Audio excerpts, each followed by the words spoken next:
The reason why you see so many business mentors and stuff is because it's a relatively easy thing to make $100,000 doing. The path to get there is the same, regardless of what your ambitions are.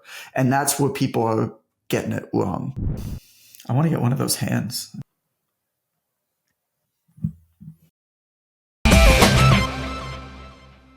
Hello and welcome to Gym World Worldwide. I am your host, John Franklin, joined today with the captain, Mateo Lopez, straight off of his yacht. Yeah, looking good with, dude, have you been doing hand exercises?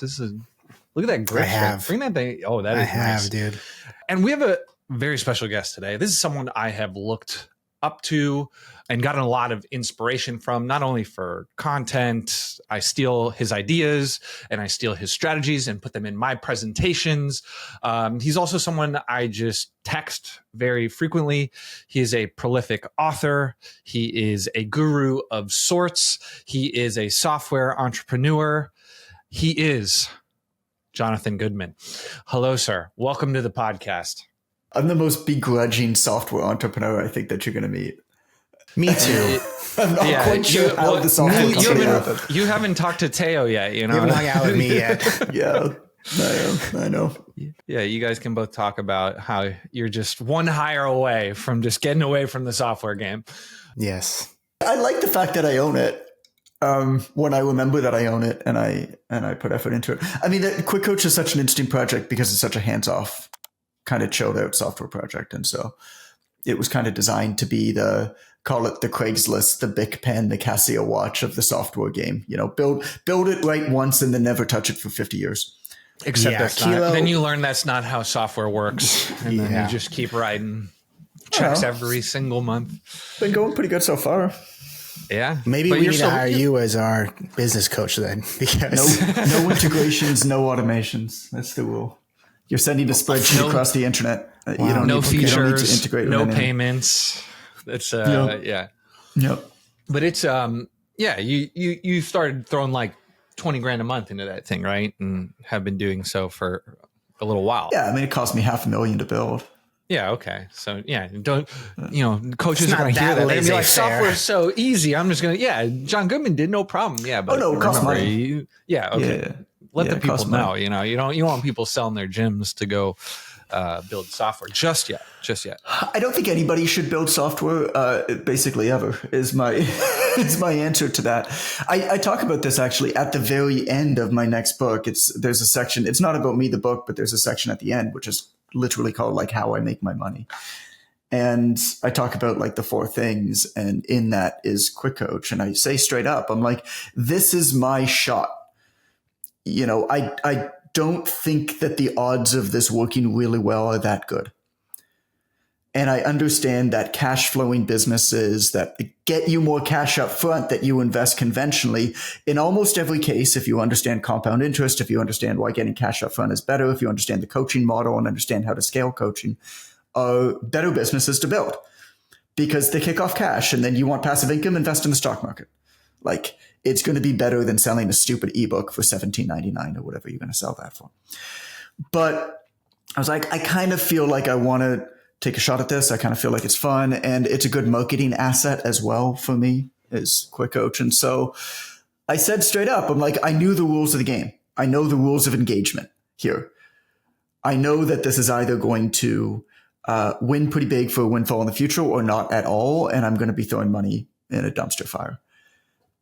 And I knowingly signed up for that. And I think that that's okay. As long as you know the rules and you can choose to play the game you want. I think what we're going to talk about here today, a little bit about social media and different types of media is a lot of the time those rules seem to be blurred and people are playing either by they don't understand the rules of the game that they're playing and or they're playing the wrong game for the rewards that they desire. And on that note, let's mention that John is hiring for Quick Coach. So if that sounds like a fun ride, be sure to reach out to him. If you are a high-level entrepreneur with software experience that dabbles in the fitness industry, send John a DM. You know, he'd love to talk to you. Well, my entire model was to build a really, really good business and then give somebody about half of it and let them run it. And so I've actually found some great people. for that. That's what we did with the mentorship as well. Teo, you going to apply? No. I just said that sounds kind of familiar. I don't know where else I've seen that before or heard about it. That's cool though. So that's one way. The software is a great way to lose money, and then so you have that's the way you lose money. That's your vice, right? And then what are the other 3 ways you're making money? Books and publishing. So writing and selling books. And that's all been self-publishing up until this most recent book, which is conventionally published. And then I built the first ever certification for online fitness. I built the Online Trainer Academy, which is the first textbook in that. So call it certification course. And then high-end mentorship. Can I ask you about that real quick? John, can you pull up the website? John Franklin, can you pull up his website? And can we scroll down here? See, to that's where I am in this podcast. Teo's a star. I'm what's the guy on Rogan where they just scream at him? Yeah, hey, chart on, John. YouTubing just random shit. Can you pull up the clip? Can you just scroll down a little bit, just a little bit till we get to this? We get to these offers here. So this is the longest that I've looked at my own website in many months. You're coming on the website People's Podcast. We're going to pull up the website. I know. It shouldn't come as a shock. A little further down here. So we got the Online Trainer Academy. Yeah, great. So I wanted to ask about this. In 2020, you went on a podcast with, I believe it was Mike Matthews, and I quote, it says, "It's actually a really bad business model to be a mentor. There are some examples of coaching services that are really scalable, and I don't know of a single one in the fitness industry that exists that is actually a good business. The people who are teaching you business are by definition of how they are running their business, showing you that they are not very good at business." This was on the topic of mentorship. Right. So why did you decide to jump into online trainer mentorship? Because owning a mentorship business is a fantastic business to own. Got it. Yeah. Actively working in it and operating it is not. Yeah. No, I feel that. And so, I mean, I don't actively work in any of the businesses that I run. In every case, I put in the hard work to figure out kind of what was needed, what was missing in the marketplace, and then built the thing. And sometimes built the thing along with the team, sometimes alone in my office or 1-bedroom apartment, depending on when we're talking. Yeah, you figured out the niche influencer opportunity years before everybody else. So you'd built up this following. You published a gazillion blog posts on the PTDC. You had a bunch of inbound traffic, and you kind of come up with a bunch of creative ways to monetize it. And it's interesting because you remind me a lot of Chris Cooper, who's someone I work with very closely. He does brick and mortar mentorship. You obviously skew more towards online trainers, which is a much larger group of people, much larger market, less per customer, but a lot more of them. Larger market, but a more difficult model to serve. Definitely. Much larger market, but much less serious market, much less skin in the game market. We serve the top 1% of the top 1%, really. There's a lot of advantages gym owners have that online trainers don't have, that online trainers can build, but is very, very difficult in our local climate in order to do that, because you've got to fix what's inside of your fence first if you work online. And that's relatively easy to do if you're a local gym because you look around you. Whereas online, you look around you and you see everybody trying to impress the world. Whereas really what you should be doing is you should be going, and I call it the SAM, the smallest available market. You should be tackling the smallest available market and then maybe expanding out, maybe not. And let me go back to the mentorship thing though, really quick. I was just teasing, by the way. Wow. I think it's great that you pulled that up. It's great that you pulled that up because I love coaching businesses to own.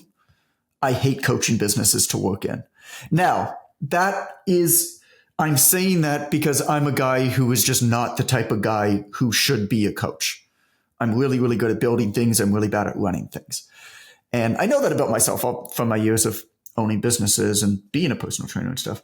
But a coaching business, I think, mentorship, whatever you want to call it, I think it's a phenomenal business to own because it kicks off a lot of cash. Like you can scale our mentorship operates at a 60-65% profit margin. So to think that you could own a cash flowing, largely cash up front, maybe some payment plans, but largely cash up front business that doesn't require a lot of customers, that can operate at a 60% profit margin. That is an insane business to own. Absolutely insane. And you can pay people really, really, really, really well that work in it. It's like the closest thing to a male OnlyFans. You know, that's those type of margins, that type of revenue, the scalability. That's John is the fitness industry's top 1% of the top 1% of OnlyFans. Is a male OnlyFans a thing? I don't even know. It's called a coaching business. It's awesome. It's called being a business mentor. I guess so. It's what we all aspire to. Well, I mean, the reason why you see so many business mentors and stuff is because it's a relatively easy thing to make $100,000 doing. It's a really, really hard thing to make a few million, but it's a relatively easy thing to make a few $100,000 doing. And so that's why you see everybody with 10,000 Instagram followers become a business mentor because it's relatively easy. And then most of them don't last because coaching somebody in business where business does not come naturally to them, i.e. everybody who works in fitness, is a really difficult thing to do. It's a different level of coaching skill and coaching business and service development. Just real quick, your point back then was being the gun for hire mentor, not a great idea. Building a practice, pretty good idea. Yeah, I mean, it's the difference of like, you could do it. I mean, you could be a personal trainer. I know a lot of personal trainers who still work in a gym, in a big box gym, and make, we're in Toronto, so the numbers are a bit higher, but they're making $200,000, $250,000, even $300,000 a year, training 40 hours a week, and they're happy. Like, this is their life. And so I think you can do it, and I think you can live a good life being the practitioner, right? But ownership is always going to be better. And those businesses generally are not very good businesses to operate in, and if it's just like you, but they're phenomenal businesses to own. Now, the hard part about owning a business like that is it's a phenomenally difficult business to run well. Any coaching business to scale is hard to run well. And part of the reason why, ownership in our society is rewarded the way that it is because you are by definition taking accountability for the results, for other people's success, for the people on your team, for their families' livelihoods. And in return for that willingness to accept responsibility and accountability, there are greater potential rewards. That's just how it works, right? And so some people are willing to sign up and make that trade, and some people aren't. And I don't think anybody's crazy. What I found is, like, to your point, it's an easy way to make $100,000, and that's the same thing with like all these little agency businesses, like I'll Run Your Gym's Facebook ads, right? Like you can build that up and make a nice little living, but it's an awful business. But what I found with Two Brain and speaking with Kill Owen at Gym Launch, once you get to a certain size, it becomes very defensible. Like, you don't want the 9th best business mentor. Like, you want mentorship from the best. So once you've carved out your place as being the guy, right? You're the online training guy. I find that is a much more defensible and better, higher quality business than if I went and bought 5 people trying to be John Goodman who are making, a couple $100,000 a year doing a coaching business, tried to roll it together. It just wouldn't work. Well, it's interesting you say that in this world, because I think you're right. But things I've heard John Goodman say is that people actually don't buy based off of that. When we're talking about the online training stuff, even gyms, people are buying, I think I've heard you say, like, not necessarily the best thing, just hopefully not a bad thing, right? So it's interesting that in this world, that once you get to a kind of a certain tier, you are looking for the best coach. Yeah, I mean, really what drives business is trust. Trust transcends expertise. And trust in you is way more important than any credentials that you have.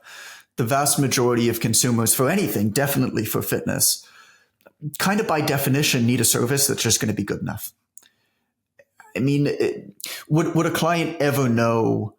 Programming particularly is such a mastery profession, and the percentage of clients that need anywhere close to a master level in programming is really, really small. And that can be frustrating for a lot of trainers. But the way to make yourself stand out is trust. And trust can be formed through community, i.e., you run in the same social groups, you're in the same church, you are in the same type of communities as a person.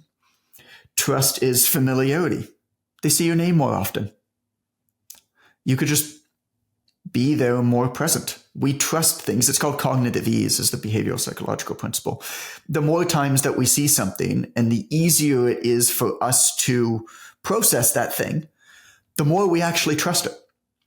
So that's why you should speak simply and not use big words and blocky sentences and that type of thing. And then there's affinity with trust. It's basically a triangle. And so I agree.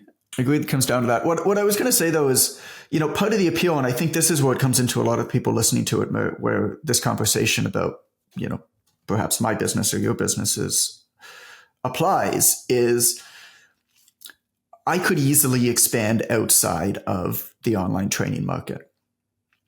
And especially with the book, my book that's coming out is with HarperCollins. It's going to be a big business book.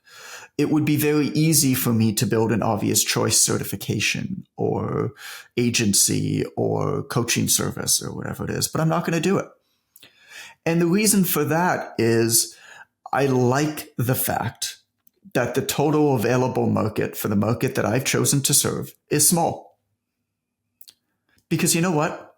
It's too small for anybody that has billion-dollar backers and wants to build a huge unicorn and is going to be super competitive in nature. It's too small for them to ever attack. And again, nobody is crazy. For me, I'm quite happy having a few different companies that make $3 to $5 million a year in profit. I don't need to have a company that's going to maybe become $1 billion unicorn. And I think that the market for, call it like personal training software, like I have with Quick Coach, or the market for online training mentorship, the total available market is very small. So small that when I see new people coming in and building software for that market, I say, you're out of your goddamn fucking mind. Because it's too small. Like, what are you expecting this thing to be? Nobody's ever going to buy this from you. Certainly not Silicon Valley is going to buy this from you. And I look at that and I say that's a good thing, because it's going to allow me to thrive in an area where bigger, much more aggressive players with a lot more money than I do, and to be honest, ambitions than I have, are going to be unwilling to compete. I think that's phenomenal. And in fact, if you follow along, 0 to 1, Peter Thiel. Peter Thiel is a billionaire. You know what his entire mantra is? He says, the goal in any business is to get to a monopoly as fast as possible. The way to get to a monopoly as fast as possible is to find the smallest available market you can find and monopolize it. PayPal started by powering eBay power sellers. Facebook started at Harvard. Nike started by Phil Knight selling running shoes out of his Valiant at local track meets. And they monopolized those small things. And then systematically, those companies expanded outwards as they basically monopolized a small market that was too small for the large incumbent to attack them in. They decided they wanted to systematically expand out by going a little bit bigger and a little bit bigger and a little bit bigger over time. And if you follow basically any large company, this is what happened. Now, I've decided that I'm just never going to go bigger and bigger and bigger and bigger, because I love the life that I live. I got 2 young kids. It's the best, man. I love not having to worry about payroll. I love not having investors. Other people might decide that they want those things. And I think that that's perfectly reasonable. But my point is the path to get there is the same, regardless of what your ambitions are. And that's where people are getting it wrong today, is they're starting way too wide in way too big a total available market, not realizing that Apple and Peloton and Beachbody are all going to outcompete the heck out of you if you're going for low-end commoditized fitness. Good luck. So what would you, so it sounds like niching down, right? Zeroing in on the small group that you're going to help, that you can speak to. What would you say to people who are starting out, who aren't trying to find that for themselves, right? Which is the small, audience that I should go after? And then two, what if someone already picked my niche? What if I want to do the comic book fitness guy, but someone already does the cosplay one? Like someone already took it. Does that mean I have to find another one? Or what would you advise to that person? I mean, I think it's niching down, maybe. I call it let your geek flag fly. And the reason for that is all human beings share 99.9% of their DNA with one another. We are the same in 99.9% of the way with one another. But that 0.1% is what makes us unique. So what you do is you have to understand that really at its core, if you work in fitness, what do? You tell people to stand up and sit down, lift stuff up, give or take 6 to 8 times, and then you lose count at 5 and say 3 more. Like, what are we doing here? It ain't complicated. What matters is not the program that you give to somebody. What matters is that you are the type of person that makes them want to do the program and be consistent with it. And a lot of that is feeling like they belong in a way that perhaps they didn't belong before, or they trust you in a way that they didn't trust, or that this is uniquely for them in a way that whatever they did before was not uniquely for them. And so a lot of this is actually working backwards from kind of who you are in your like geeky hobbies, and or where people like that already exist. They're already there. So to answer your question, Teo, like, what do you do if somebody else is already working in it? I am willing to guarantee that there aren't people tackling the thing that you do uniquely in a way that is, call it unique or useful in any way. They're just like wearing a costume and putting out the same Instagram content. They're not going to the events. They're not organizing the events, for sure. They're not hosting a, call it a podcast where they're doing it. Like I'll give you an example. Greg Finch, one of our students in the Online Trainer Academy. You've never heard of him. That's fine. He works with surfers. So call it wealthy surfers. And what he kind of identified is he wants to work with like wealthy guys who are businessmen, but who like to be in the outdoors. And like, that's kind of what he wants to do. And he's a surfer himself. So we targeted that. Okay, cool. Well, you're not going to compete in surfing content on the internet. Straight up. The mistake that people make is they think it's like, oh, if I'm creating content, I'm competing against other people creating content for this market on the internet. It's like, no. You are competing against content creators. You're competing against influencers. You're not competing against other people selling fitness to wealthy surfers, because they're not going to see it. And so what Greg did is he's like, okay, well, referrals are going to be pretty much everything. My market is spread out all over the world, kind of by definition in like remote areas on surf breaks, like not kind of talking to one another. In fact, there is even a secretive element to surfing where they don't even tell people where they are because they don't want more people to come. But there's a lot of people who serve the surfing industry. So what if we create something to celebrate them and I become the center of that network? So he created a podcast called the Surf Strong Podcast. Now, this podcast is not going to get a lot of people listening to it. It's never going to be a top 100 podcast. In fact, it's not even worth looking at the number of downloads. because it just doesn't matter. Instead, what he does is he uses the podcast as a networking tool to place himself at the center of the surf community.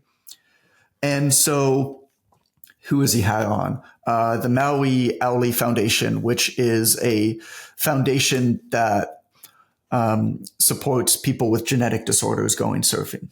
The marketing director for that was on it. A physiotherapist on the north shore of the island of Kauai that specializes in surfers had her on it. And so on and so on and so on. You can look at his guests and they're just very targeted, because then what happens is all of these people now have some ownership of his business and also like him and trust him because he's given them something and interviewed him on the podcast. And they're the ones who are referring to people. So he's quietly adding $1 to $1,500 for 12-week clients every single week, just like clockwork, right? And the thing about this type of thing is that it feels random when it happens, but it's not, of course. It's the majority of business that's generated is generated in ways that we can't measure. In fact, over 90% of business is, call it word of mouth, is business that happens behind closed doors. This is the fundamental theory and philosophy of my next book called The Obvious Choice, is that by the time that you can measure a sale, all of the obvious choices have already been hired. I'll give you an example. My investment advisor, Ted Steffen in Toronto. Ted is a coach. Shout out to Ted. He's Jewish, obviously. But Ted is a coach. Ted's my financial coach, like basically. And I pay this coach in fees alone $40,000 to $50,000 a year. So like a pretty expensive coach. I'll pay him well over $1 million over my lifetime. So like I'm a pretty valuable client to him. And I'm not the only one, of course. Well, how did I find him? He sat on the board of the synagogue that I went to when I was young. Now, I haven't been to that synagogue in 20 plus years. But my dad also sat on the board of that synagogue. And when my dad was looking for a new financial advisor because his guy was retiring, Ted was also on the board. Now, how do you know what certifications or designations or education a financial advisor should have? Do you know how to judge whether one financial advisor is better than another one? Do you know anything about this world? How the fuck do you choose a financial advisor? Well, it's the same thing for choosing somebody who works in fitness, isn't it? By somebody who does not work in fitness. You see, all of us are satisficers in basically everything that we do. We're ignorant towards almost everything that we buy. The corollary to this, and where it gets tricky, is that we do maximize in a few select areas. And often we maximize in the areas in which we work, i.e., we maximize in fitness. We know what somebody should choose for in fitness. We know what to look for in fitness, don't we? But others that are hiring you don't. So basically, you're too close to your own world. When you remove yourself from that and put yourself in the mindset of somebody who does not hire somebody in fitness, you realize that they have no idea what to judge you on. And this sits at the core of being frustrated by people who just don't get it, who make bad decisions. Now, you can be frustrated and you can bitch about this on the internet, but that doesn't do anybody any good. Talking about a situation that's unfair and unjust, even if it is unfair and unjust, doesn't solve the problem and is therefore a waste of time. So what you do, you understand how this works. So Ted, going back to him, sat on the board of the synagogue. My dad hired him and gave him a little bit of money, right? Gave him an opportunity to prove himself, gave him a little bit of money. And he took care of my dad, which was the biggest thing. And then when it was time for me to find an advisor, I asked somebody who I trusted. Now, we trust people that are close to us more than we trust actual experts in a thing that are not close to us. which is dumb, but it's true. And so I asked my dad, and my dad recommended me to Ted, and I've worked with Ted ever since. Now, I don't show up as a lost lead for other financial advisors. I never inquired, not once. I never looked at Ted's qualifications. I have no idea where he went to school. I don't know what qualifications a financial advisor should have. Ted does not know how much it costs to acquire you as a client. He has no idea. There's no CAC for you. And so Ted, because he sat on the board of a synagogue, which, I don't know, man, if you're a financial advisor, sitting on the board of a synagogue is not a bad idea. You know what I'm saying? That's where you want to be. Like, just saying. You know, he cares about his faith. All the greats started. He cares about his faith. But like, how does this happen? And then you think about second order consequences. A friend of mine, I won't name who he is, came to me a couple months ago and asked me if I had a recommendation for a financial advisor. This guy owns a $200 million business. Who do you think I recommended him to? Ted. This guy will be worth $100,000 a year. This guy will be worth $100,000 a year to Ted. And Ted's not giving me anything for it, but Ted's taking care of me. So that is how business works. Literally. What I just described is how business works. So you talk about this idea of niching down. Niching down is not talking about the same shit in a slightly different way in the same place on the internet. Niching down is doing things like joining the board of a synagogue. And it will feel random every single time that you get referred. It'll feel random every single time that you get a new client or a new customer. But it's not, of course. It's not random when Greg gets referred 1 to 2 people a week for his online coaching business. That's the best marketing you could do.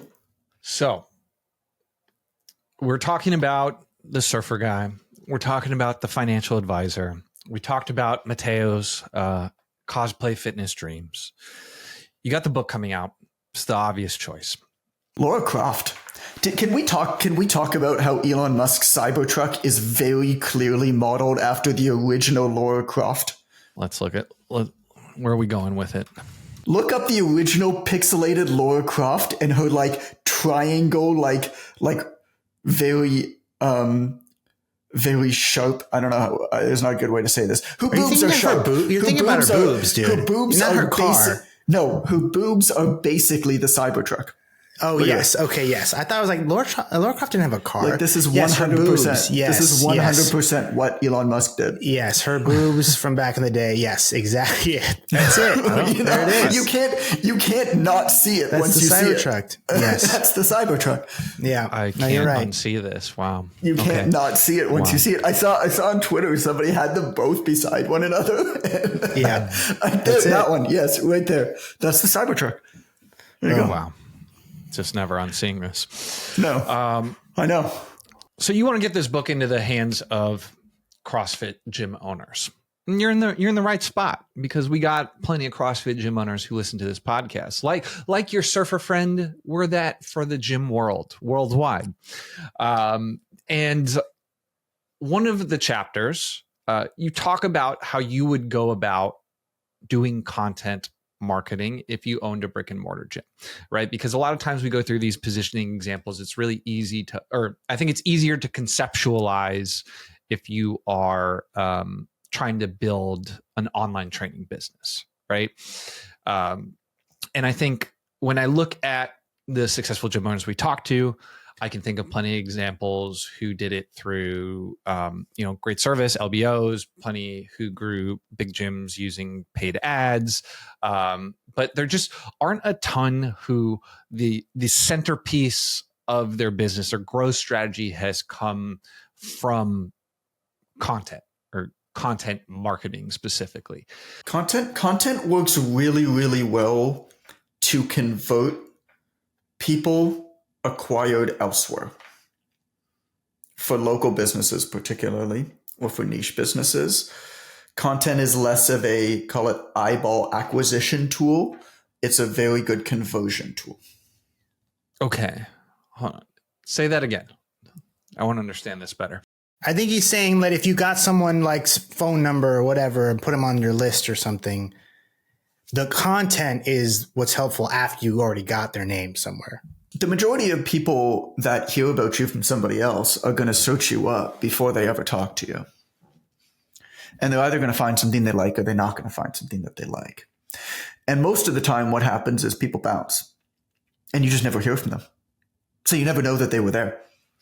Think about how many people land on an Instagram page versus how many people you convert. There was I think I call her Jessica in the book, but she had over 20,000 Instagram followers. And she messaged me and she said, you know, I have 6 clients. Like, how do I make this business work? Like, I have 6 clients. And I looked at her page. She had 20,000, I think it was 20,400 Instagram followers at the time. Like, that fills Madison Square Garden, for context. And I asked her what she thought was missing. And she said, I need a social media manager, better pictures, and more time. And I thought about that for a minute. And I'm like, you actually think that the solution to your problem right now is prettier pictures? Like, you think that that's what's going on? I can't remember what her conversion rate was, but what's 6 divided by 20,400 is her conversion rate. Oh, we don't do that on this show. We don't do public math on any show. 20,400 but there's clearly something missing. It's small. It's very small. There's clearly something missing there, isn't there? Yeah. And so she's actually has tons of people. Like, her content is getting engagement. And this is an extreme example where somebody has that many followers and isn't converting them. Sounds like she needs to make a sale. Sounds like she's got to sell. Well, she needs to ask more often. She needs to, put her shingles up and tell people that she's open for business. Like, you're walking down the street, you're hungry, and you see a store that has its blinds down with no sign up. You're just going to walk right by, even if it's the best sandwich shop in the world. Like, you got to let people know that you are open for business and open for customers. And a lot of people aren't doing that because they're afraid it's going to hurt their engagement. Like, maybe it will, but why are you on social media? Are you on social media to become a famous social media person? Or are you on social media to be able to build your business and be on social media for as short a time as possible and build a business and then get the heck off of social media and be with your family or friends or work out more, or I don't know, in my case, garden more, collect baseball cards more? Why are you on social media? And most of the time when I talk to people, their goal is not, I want to become a famous influencer. If it is, totally cool, no judgment. But you have to understand that the become famous on the internet, become an influencer game is no different than the go to Hollywood and become a Hollywood starlet game. The only difference is that nowadays, the rules of engagement are clear. It used to be, you go to Hollywood, you know that it's going to be a long time horizon. You know that the odds of success are going to be low. You know that there is going to be outsized rewards for a chosen few and basically no rewards for anybody else. And you know that your odds of success are low. And yeah, I said long time horizon. It's going to take a long time. Well, that's fine if you knowingly sign up for it. Totally cool, right? And I think that's quite inspirational. Somebody who knows all of those things and says, I'm still going for it. Hell yeah, man. That game has not changed. And in fact, the reward mechanisms, I think, have become even more intense, because if you think about it, what are the reward mechanisms for a celebrity? They basically can only sell low-priced items that are commoditized based off of fear and emotion. What do your favorite influencers sell? T-shirt swag, some sort of flavored waters, vitamin waters, fucking productivity waters, Gatorade ripoffs, that kind of shit. Skincare creams, hair extensions, supplements.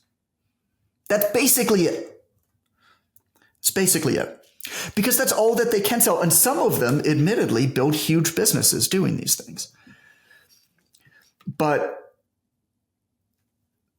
if that's the game you're playing, you have to know that that's what you're signing up for. Whereas nowadays, the people who are kind of playing by those same rules, but they want different rewards. They've been mistakenly led to believe that the way to achieve their goals is to try to become famous on social media and get as many followers as possible and as much engagement as possible, not realizing that engagement is not engagement, it's not engagement, it's not engagement. I would rather, if I was in a neighborhood, I live in Etobicoke in Toronto, I would rather have 50 listeners to a podcast that own businesses in the township of Etobicoke than I would have 5,000 people who are tangentially interested in fitness somewhere around the world. Can we talk about the best of Etobicoke? This is your podcast, man. This is your, if you were launching a business in your town, you've done this thought exercise. If you were opening up the center of personal training excellence in Etobicoke, you already have your content marketing plan laid out. Tell the people, this is what they want. So Best of Etobicoke, actually funny, it came to me on like a gym marketing podcast, and then I've expanded it. Let me talk about how I'm marketing my book first, because I think that it'll lead into this conversation about the Best of Etobicoke and help people almost work their way backwards to whether this specific example makes sense or whether something similar to it makes sense for them. And so, I've got this book coming out in January. And how the heck do you market a book and for a launch? How do you market anything that you're excited about that's so far away that you've been working on for a long time and put your heart and soul into it? This thing damn near killed me to write it. Okay. So I thought about it in terms of like a Venn diagram, right? Number one, who can this book help? Okay. There's a lot of people. That's cool. Still important. Number two, who am I? Like what's specific about me? What's unique about me? It's like, okay, well, I'm a guy who likes fitness, likes to write, packs his stuff into a backpack and leaves Canada for 4 or 5 months out of the year, who's a father and explores the world. Okay. And then the final piece of it is, I think, the most important, which is work backwards from the desired outcome that you want. My goal with a book is to generate word of mouth. A book is always going to live or die based off of the word of mouth that it generates. The same with a gym, the same with a coach. At the end of the day, you want what's called a positive R quotient, which is basically like, if you generate one customer, that one customer is going to generate 1.5 customers for you, let's say, or 2 customers, right? This is how virality happens. Okay. And so who talks? Basically, what are markets where the people in that market don't shut up about the stuff that they like? CrossFit. It's a joke, but there's truth behind the joke. People who do how do you know somebody who does CrossFit? They'll tell you. They can't stop talking about it. They can't stop talking about it. So if my goal is to generate word of mouth, people who do one thing do a lot of things. The talk that I'm giving at Two Brain is people who buy lots, and people who don't. You work backwards from the desired outcome that you want.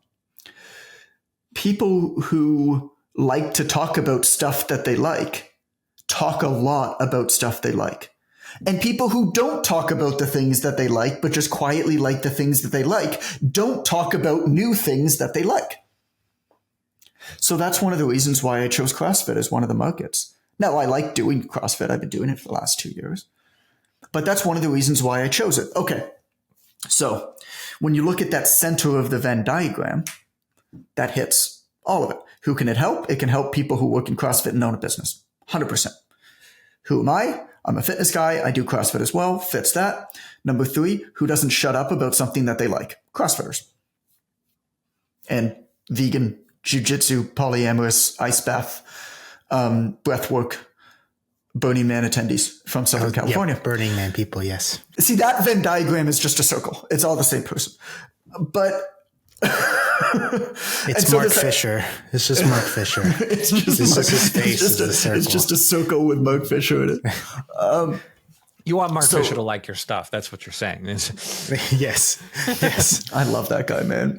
He came to Toronto to visit, and he called me up to spend an afternoon with him, and I took him for foot massages in Chinatown. It was I fun. was talking with That's him. I the was like, perfect date for him. yeah, he's like, great. sorry, I didn't get back to you. I was getting foot massages with Goodman. I was like, what? Yeah. Oh, that happened. That happened. Yeah.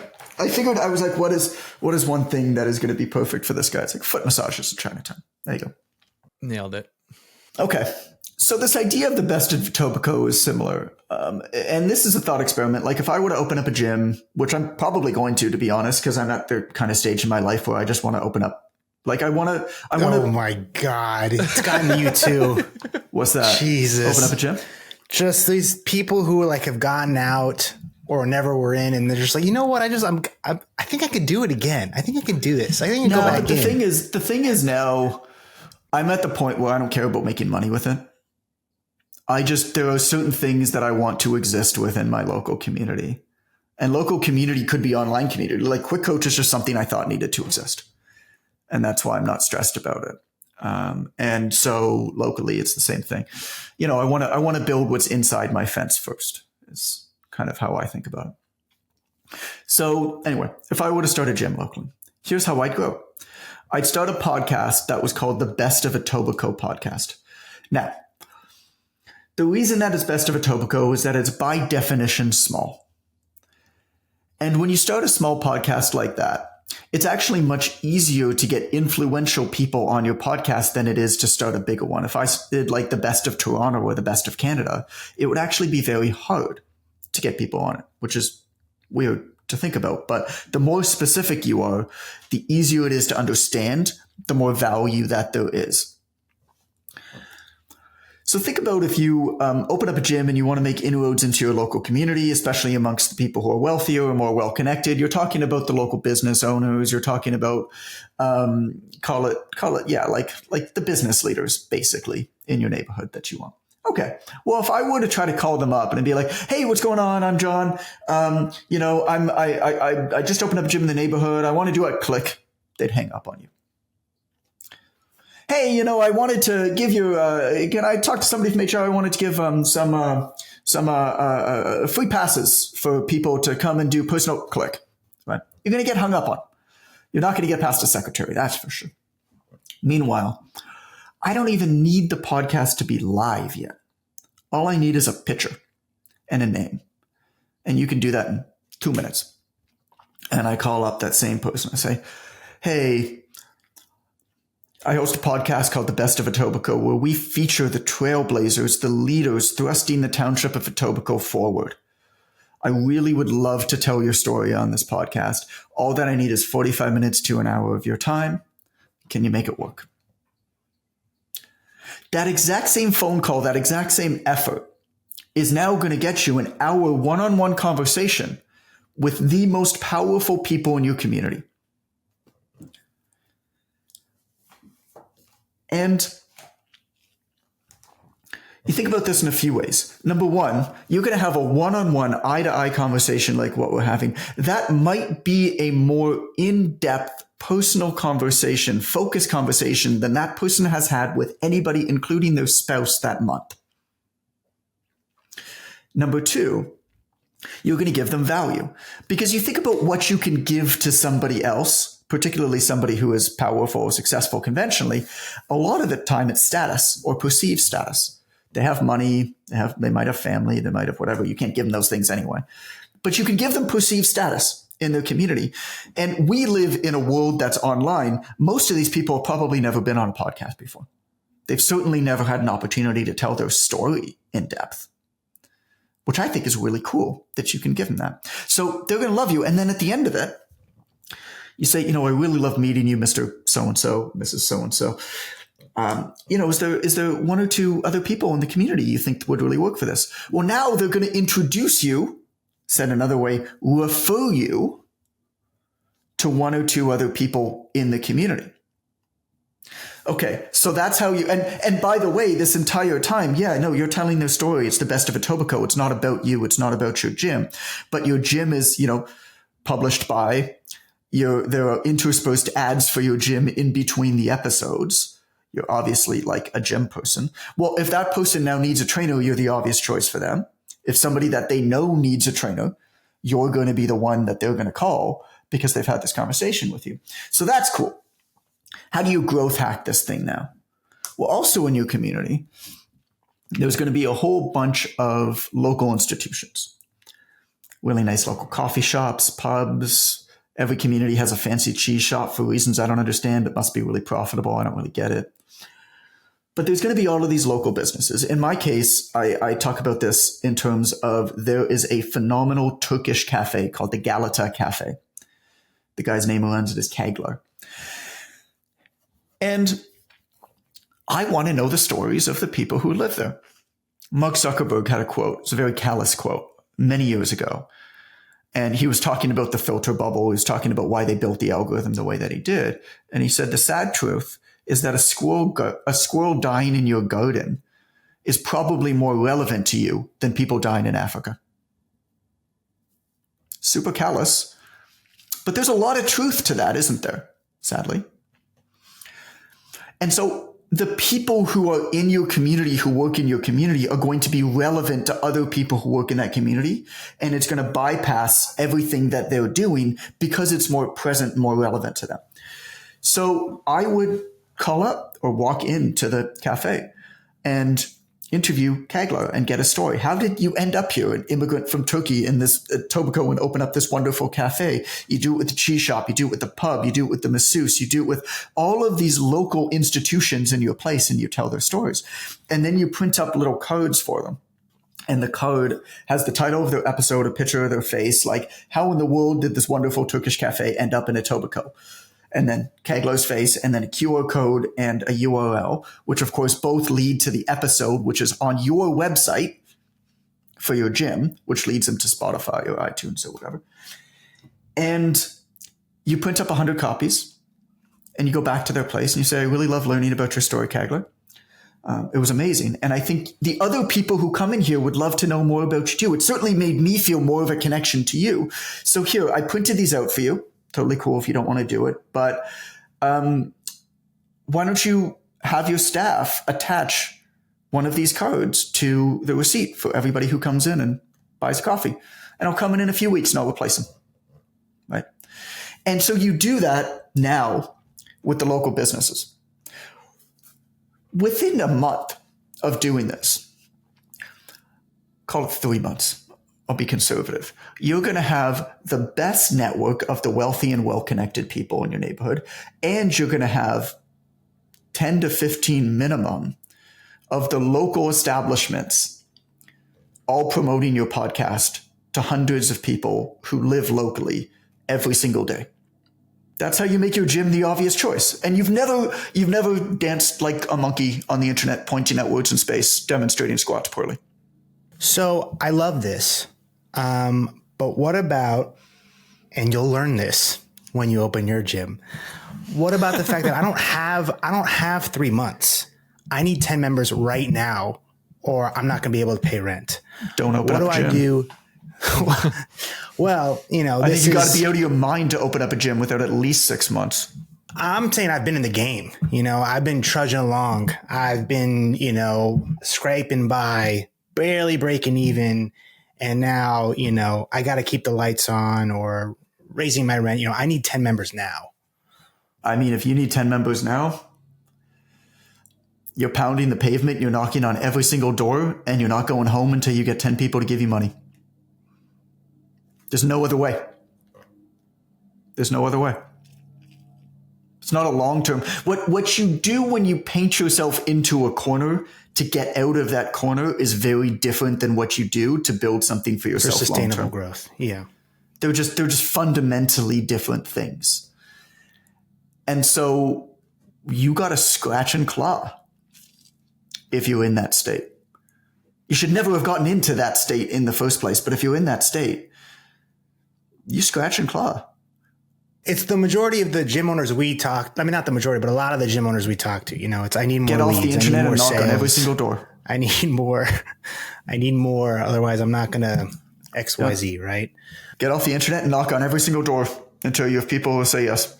And you have a book about this. So I stole this thing that I did a talk on last year. This phrase came directly from reading I don't even know the title. It's the Fit Pros Guide to Getting More Clients. What's the one? Oh, it's a mouthful. The Wealthy Fit Pros Guide to Getting Clients and Referrals. Yeah, I'm so bad at names, dude. Who titled this? My team hates me. My team I love this book, and I reference it all the time. Like a four. Oh, it's an incredible book, but that series was going to be like a for dummies guides. The original plan was actually to just keep making more and more and more of them, and then I don't know. I just lost interest. but anyway, there's 3 of them. That was book 3. This thing, hold on, phenomenal here we go. book. So and you mentioned it on a podcast. Guide to Getting Clients. Yeah, you're like, I didn't promote this thing, and it has kind of a cult following of the best marketers in the industry, and it's true. Like, I'm one of the people who send people to this book all the time, because this book is just tactic after tactic after tactic after tactic of scratching and clawing. And it's not just like made up shit. It's like from people who actually did these strategies. No, there was over 50, over 40? I think it was something like 45 different people worldwide who are, top fitness pros in the world, shared what they do to get clients. You didn't know me yet. That's why I'm not in the book. But when you do the re-release, I want at least 2. I want 2 spots, or I want to let me buy the rights to this, the Wealthy Fit Pros Guide to, and then I'm just going to retitle them. I'll sell you the rights to it. How much? Oh, let's do it. I don't know how much you want. Let me get that 50% you're looking for. Let me operate this series. Let me have the 50%. You could do a lot. You could do a lot with it. You could do a lot with it. This book came out at a time when we were going through transitions in the business, and it was so interesting because the book is so good. And it's interesting because my mantra is if you start marketing something when it's ready, you're 4 to 6 months too late. And that book came out, or that book was ready to be put out, and I was like, oh man, I guess I gotta send an email. Whereas the Obvious Choice book, is conventionally published. And so the Obvious Choice book was finished in February. It's coming out next January. I mean, it's almost a full year because bookstores, everybody in the industry basically gets pitched for their next year's catalog, the book. And so it's, pre-order way in advance and everything. But it's been a totally different beast because kind of by definition, I have to have this waiting period between when the book is done versus when it comes out. And that's been a really, really nice constraint for me to force me to be patient, but to also force me to take that time to really talk about it, not in a knock you over the head way, but just let people know that it's coming, that I'm excited about it. I mean, I think before the Obvious Choice book, the Wealthy Fit Pros Guide to Getting Clients was my best book. Now it's the point where, because I've created this work that's just so good, everything that I've ever done before, I'm embarrassed about. But I don't know. That's what they say. Like, if you're not embarrassed about what you did 6 months ago, you're not grown enough. I guess it's kind of true. And I like what you wrote here for the Obvious Choice. Trying to win the internet is a gloriously inefficient way to build a business. So why is it that, like, in the online space and in the brick and mortar space, so many gym owners are focused on Instagram? Seems like that is the spot. Everyone's worried about their strategy, their content, their funnel on there. Like, is that just kind of a short-sighted way to do it, or is that just like a necessary evil? How are you looking at that? I think depending on the business model, it's necessary evil, but I think for the most part, it's short-sighted. It is there's a chapter, I think it might be chapter 5, it's called Figure Out What Game You're Playing. And it really talks about the difference between their goals versus your goals. There is a distinct goal misalignment between the goals of the social media companies and your goals in using social media. And when you think about what they show you, in terms of the insights, in terms of the metrics, in terms of everything that they show you and everything that they reward, obviously they align with their goals. You can't knock them for it. That's what they're doing. What they have achieved, I think, is the greatest magic trick of our time. They have forced millions upon millions upon millions of people to work for them for free or for such little amounts of money in the hopes that it's somehow magically going to turn to attention, that's somehow magically going to turn into business. I call it the underpants gnomes problem. You ever see that South Park episode? Where, Yes. Oh, yes. Mateo, you don't know that one? I wasn't allowed to watch South Park. Neither was I, but I snuck it. Yeah. I was the youngest of four. My parents didn't pay as much attention. Oh, to me. yeah. If you're youngest of four, I was the oldest, so it was. Yeah, no, you weren't allowed to watch anything. We successfully convinced my son that Paw Patrol didn't exist in Mexico when he was 3 years old. And now my other kid who's 2 just like watches all the time, of course. The underpants gnome problem. So in the South Park episode, there's a whole bunch of gnomes that steal underpants. And what happens is that they're stealing underpants and they're stockpiling them, but they've never actually figured out how underpants leads to profit. So there's this famous sign that's like, step 1, steal underpants. Step 2, question mark, question mark, question mark. Step 3, profit.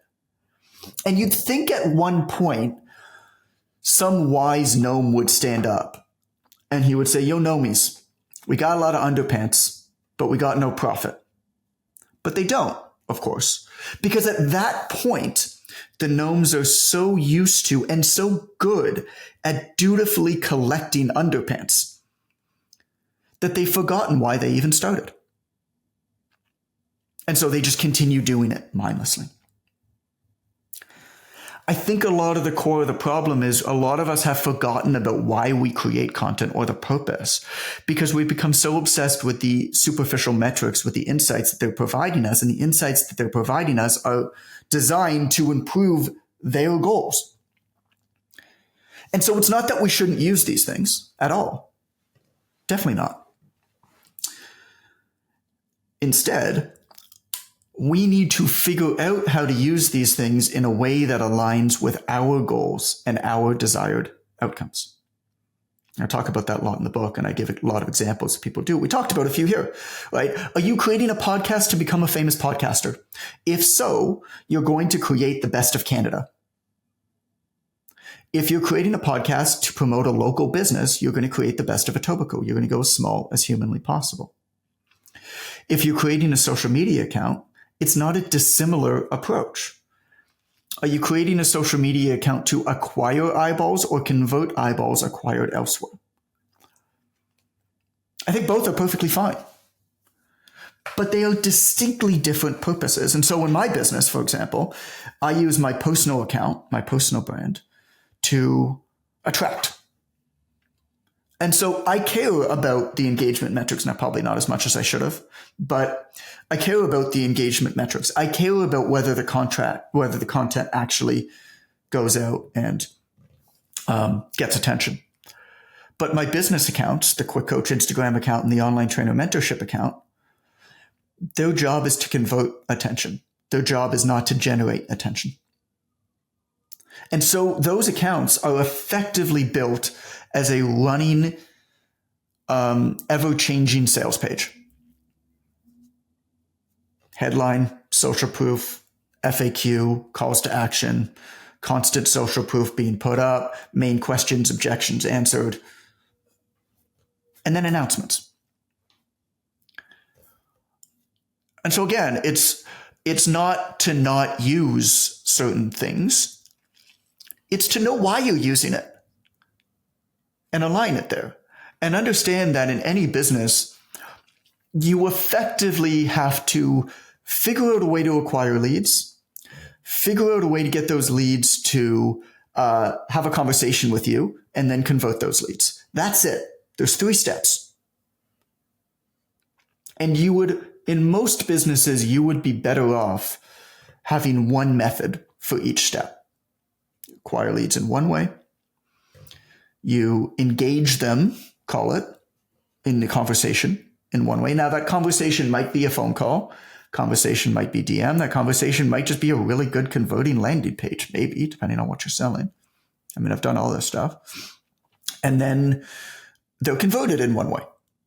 And then you just get better and better and better at that. I think until you're doing, call it $2 to $3 million in profit, you don't look at anything else. And then maybe at that point, you need to look at other avenues and scale out. So I want to pull up. So this is my copy of the Wealthy Fit Pros Guide to Getting Clients and Referrals, Wealthy Fit Pros Guidebook 3. And as you can see, this thing is highlighted. 1 second, I need to drink of water after saying that title. I'm a little parched, but you can see I've highlighted the shit out of this book. And the most important part was not a popular highlight. And I want to bring it up here because I think it is a good reminder to even the most successful gym owners listening to this podcast. I haven't looked at this book in a long time. Okay. It's fine. I'm going to read it for you. Yeah. For years, I've gotten a variation of the same question at least once a day. It always looks something like this. I've tried everything. I have my website set up and I'm sending out Facebook ads and I can't get any clients. How are you guys getting clients? Before trying to dissect what the problem is with their advertising or website or funnel, I always ask the same thing. How many people have you spoken to today? What? Crickets. Or maybe someone says, I don't know. Or nobody, I guess. Or my favorite, what do you mean by spoken to? What do you mean by spoken to? The truth, paid advertising and funnels and headlines and that stuff are gasoline on the fire. They're powerful, but they aren't where you start. Yeah. And I think that is the most important message in this entire book. And I think you just got the value of the hour, gym owner, if you just take one thing away. There's a story that I tell in the Obvious Choice book that's not dissimilar to this. I was called in to do a consult, and I don't often do them, but for some reason I did this one. I think I was missing humans because I'd been in Mexico for so long. And anyway, this is a huge gym, 100,000 square foot gym, 20,000 members, 30 trainers, and they called me in. The head of personal training called me in to basically help their trainers get more clients. And they gave me a tour of the gym first. And then I went in and spoke to the trainers. And this woman put up her hand and said, she said, a lot of us are working really hard creating content to get clients. Can you give us any suggestions on how to better use Instagram to get clients? And she showed me her phone. She showed me Instagram. She had like 5,000 followers. She had this beautiful account, like recipes, like branded beautifully, like clearly she had spent hundreds of hours on this account. I mean, thousands of posts. And I asked her, I said, when was the last time you got a client on Instagram? She was kind of quiet for a second. And so I said after a pause, so, have you ever gotten a client on Instagram? And she said, no. So I paused and I let the air out of the room for a second. And then I thought back to my tour of the gym. Like I said, 100,000 square foot gym, was hundreds of people working out there at that time. Beautiful space. And I saw 2 trainers working with clients and nobody else was there. But all of the trainers somehow materialized in this room 20 minutes later. So they were somewhere. So I asked him, I said, I've been here for 30 minutes and I didn't see a lot of you before we came in here. Where were you? And as it turns out, they were in their break room. And a bunch of them were creating content in that break room, literally with the door closed. And so I asked her, I said, what do you think is more valuable? 5,000 followers on social media or 30 connections to people literally in this building right now? And at that point, I think it became so abundantly clear what they all needed to be doing, but weren't doing, which is open the goddamn door. In their case, physically open the door and talk to people. But metaphorically, open the door as well. I call it the Sesame Street razor. I won't get into the whole story of why I call it the Sesame Street razor in the book, but the Sesame Street razor states that you never disguise the hypothesis as a question. You don't ask, how do I use Instagram better to get clients? Because what you're doing there is you're shutting yourself off from all the other ways that are potentially better solutions to solving your problem. But intelligent people often fall prey to this problem, don't they? They insert a solution because they know too much about a thing. Or they think that they know too much about a thing. So they insert a potential solution to solve their problem into their question. And the corollary to the Sesame Street razor is to actually work backwards. Our brain seems to really work well when we assume that a problem's already been solved and then work backwards, assuming that that problem's been solved and then just execute forward on those steps. So, okay, I already have 30 clients. Where did they come from? Right? And I'm not saying that it's not social media. I feel like I'm coming off here as somebody who hates it. Like, I've built a lot of my career on it. But you got to know why you're using it. And you got to play that game under your own rules based off of your desired outcomes of that. Or else it just becomes something you do that you're burning the hell out and getting very little in return. So that's what I mean by talking to people. Open the door. There it is. This is our takeaway, gym owners. Talking to Open people is the best way to build unbelievable relationships and trust. The easiest way to do it, have a conversation with at least 5 new people every day. There's your hack. There's your trick. There is your Gym World Alpha for the week, straight from the mouth of 2019 John Goodman. Now, is that when that book Mr. Goodman, 2020 is when it came out. I'm assuming you wrote it in 2019. So I don't know. For everybody, 2020 was a weird time in the world. Yeah. So yeah, John, we're getting close to the end here. Where are we sending people? Where do you want them to go? What's the next step in the funnel for the Gym World audience? Well, you can pre-order the book on Amazon. It's called The Obvious Choice. But I send out a newsletter every Friday. People seem to love it. It's called 5 Reps Friday. The tagline is Simple Success for Jack Nerds. So I don't know if that connects with you. Go to 5repsfriday.com or just find me on Instagram. I'm at Coach Goodman. Oh, yeah, my podcast. My podcast, The Obvious Choice. That makes sense. We're a podcaster. My podcast, The Obvious Choice. There's 4 things for you to do because I talk about how important it is to give one call to action. So there's 4. 4 ways to make money, 4 ways to follow John Goodman. Something like there that. You have it, Gym World. Finding guys who are okay with just making $3 to $5 million a year and leaving a little bit of extra money on the table. That's tough, and we do this every week for you.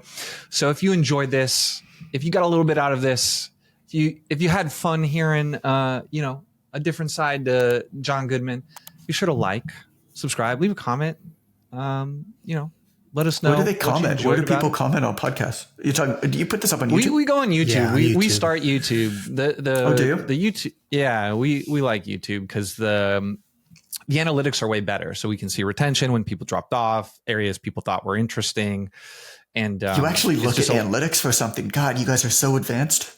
It's just nice. It's just nice to see. It's nice to see. I got shown the analytics for Quick Coach yesterday on a call with somebody, and I think we're like 2 years into that platform, and I was like, okay, cool. So where do we go from here? Like I've never looked at it once, and that's probably why you have less gray hair than Mateo and I do.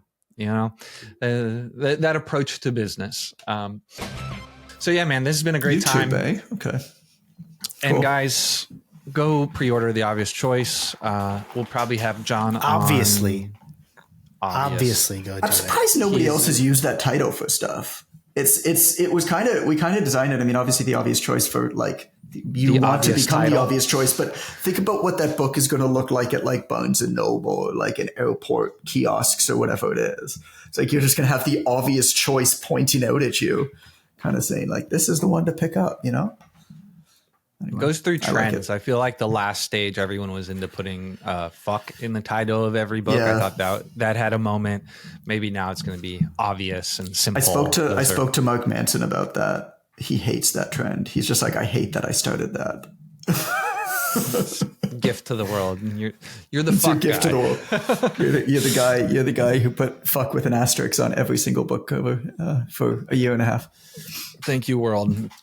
Well, anyway, John, this has been awesome. And as always, Gym World, you're enough. We love you. And we hope we're the obvious choice for your source of fitness business alpha. Until next week, XO, XO, XO.